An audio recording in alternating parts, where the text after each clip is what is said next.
है रेलवे का अंग्रेजों द्वारा बनाई गई है और उस समय भी जरूरत थी, आज भी जरूरत है, क्योंकि भाई व्यापार नहीं हो पाएगा बिना साधन का। और जो हम बाहर से आते हैं, बंबई से आएंगे, दिल्ली से आएंगे, लुधियाना से आएंगे, हरियाणा से आएंगे, तो रोकने के लिए जंक्शन है। जंक्शन का मतलब होता है कि गाड़ियों का ठहराव यहाँ होगा। और जब अंग्रेज बनाए थे तो होता था, आप बनाए तो नहीं हो रहा है। मैं सारा दोष उन्हीं को नहीं देता हूं, हम भी दूध के धुले नहीं हैं, हम अपना कार्य पूर्ण नहीं करते, हम झूठ बोल के राज्य शासन में जाते हैं। तो पहले तो हम अपना कैरेक्टर सुधारे, तब तो दूसरे का सुधारेंगे।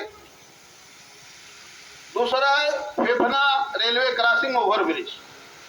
साथियों, ओवरब्रिज से फायदा ये है कि जो हमारे व्यापारियों का सबसे बड़ा पहला फायदा होगा, 2 घंटे मान लो आके रुक जाता है, बाजार में नहीं पहुंचता है। कोई बीमार है, वही वो जय श्री राम हो जाएगा। बीमारों के लिए भी है और जिनका चल रहा है, पेशेंट है, उनके लिए भी है। जो हमारे माता बहन का डिलीवरी होता है, उनके लिए भी है। तो उस आपत्तिजनक के लिए, उसको आवश्यकता के लिए ओवरब्रिज की जरूरत है। मैं ये निवेदन करता हूं रेलवे सरकार बोर्ड से कि भाई आपके भी परिवार हैं, आपके भी घर के लोग व्यापारी हैं, आपके लोग भी घर बीमार पड़ते होंगे, उनको सुविधा के लिए सेतु जरूरी है।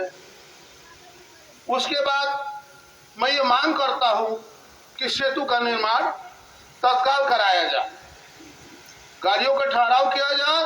दूसरा विषय है रेलवे क्रॉसिंग में सेतु का निर्माण किया जाए। तीसरा है वरिष्ठ नागरिकों को छूट दिया जाए।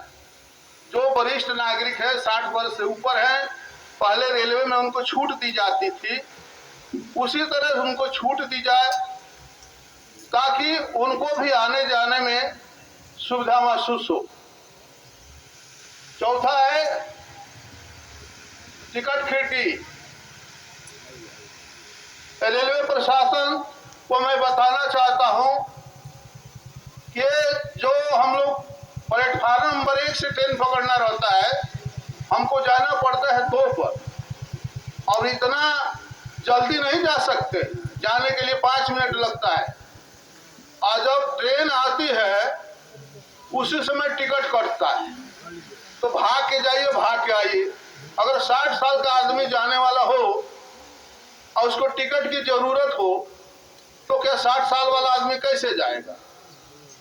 हर स्टेशनों पर बुकिंग पहले है, पहले टिकट ले दिए, उसके किसी प्लेटफार्म पर जाइए।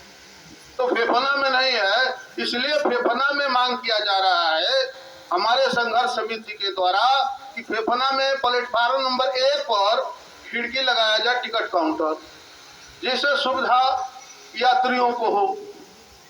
तो साथियों, हमारे इस मांग को मैं अपने तरफ से एवं जो हमारे कमेटी है, संघर्ष कमेटी, उसकी तरफ से मांग करता हूं कि 4 मांगों को पूरा किया जाए, हमारी पूरी जनता का लाभ हो।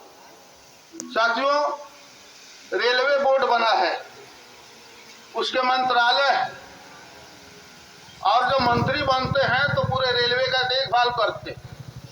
लेकिन दुर्भाग्य है भाई, कोई भी पार्टी है, सब पार्टी आती जाती, मैं किसी पार्टी का विरोध नहीं करता हूं, सभी पार्टी महान है, सभी नेता महान है, लेकिन उन महानता में उनकी महानता गिनी जाएगी जो हम 10 दिन से बैठे हैं, और उनको आकर के तत्काल पूछना चाहिए कि क्या व्यवस्था है आपकी, क्यों आप लोग बैठे हैं, और तुरंत जाते रेलवे बोर्ड से बात करते और इस समस्या का समाधान करते। साथियों, हमारा देश आजाद हो गया। बहुत से हमारे माननीय जो संघर्ष समिति के अध्यक्ष है, उनका कहना है कि भाई विषय पर ही बात होनी चाहिए।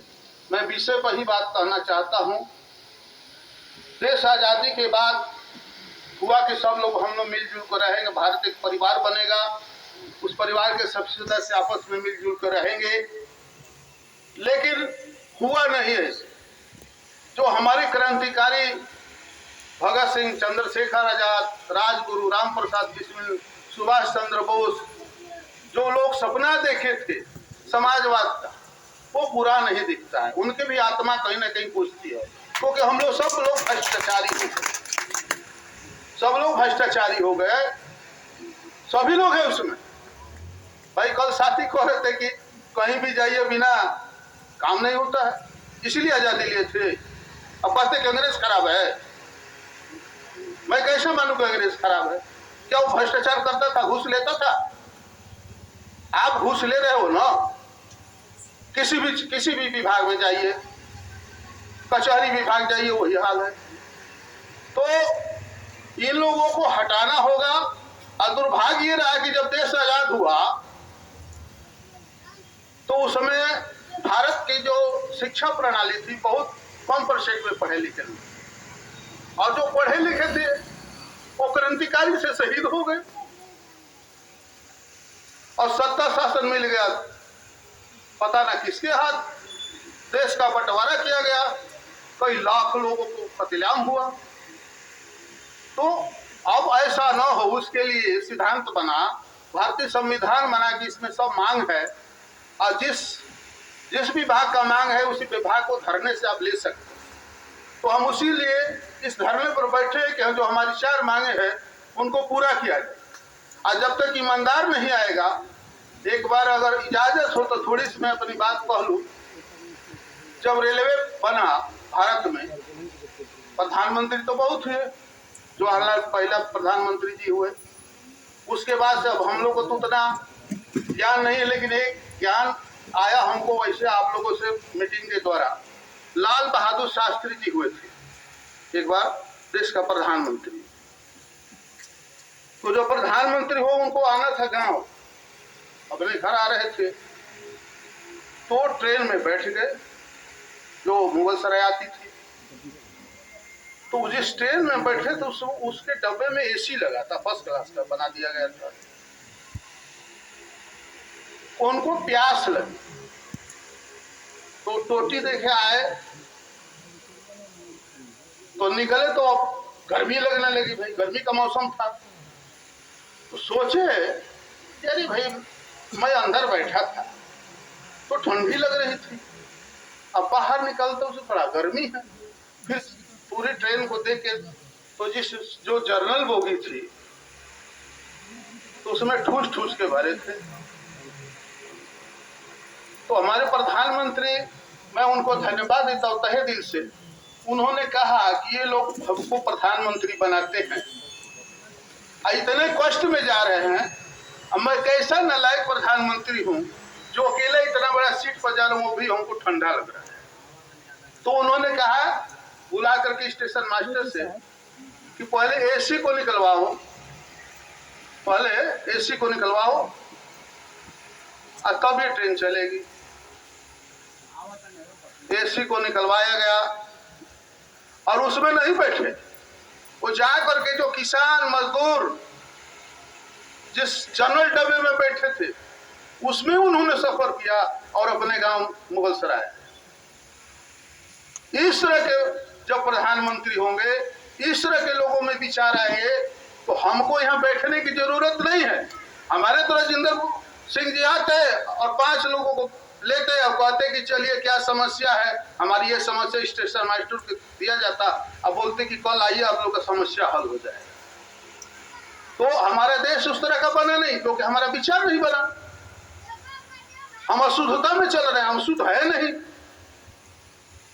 तो सारी जो क्रिया और प्रतिक्रिया होती है, कुछ अपने में भी होती है, कुछ उनमें भी होती है। तो उस तरह का हम लोग आज मीटिंग करके, मीटिंग के माध्यम से अपनी मांग को रख रहे हैं। और मैं ज़्यादा न कहते हुए मैं इतना ही निवेदन करूंगा रेलवे प्रशासन बोर्ड से कि जो हमारी मांगे हैं, और 10 दिन हो गया तो 10 अब बस होता है, अब इसके आगे बढ़ता है तो रेलवे प्रशासन जिम्मेवार होगा। इन्हीं चंद शब्दों के साथ अपने वाणी को विश्राम देता हूँ। जय हिंद, जय भारत। और हमारे इस कमेटी को, जो हमारी कमेटी है संघर्ष समिति को धन्यवाद देते हुए और आए महान हमारे क्रांतिकारी साथियों का भी धन्यवाद देते हुए अपनी वाणी को विश्राम करता हूँ। जय हिंद, जय भारत। इंकलाब।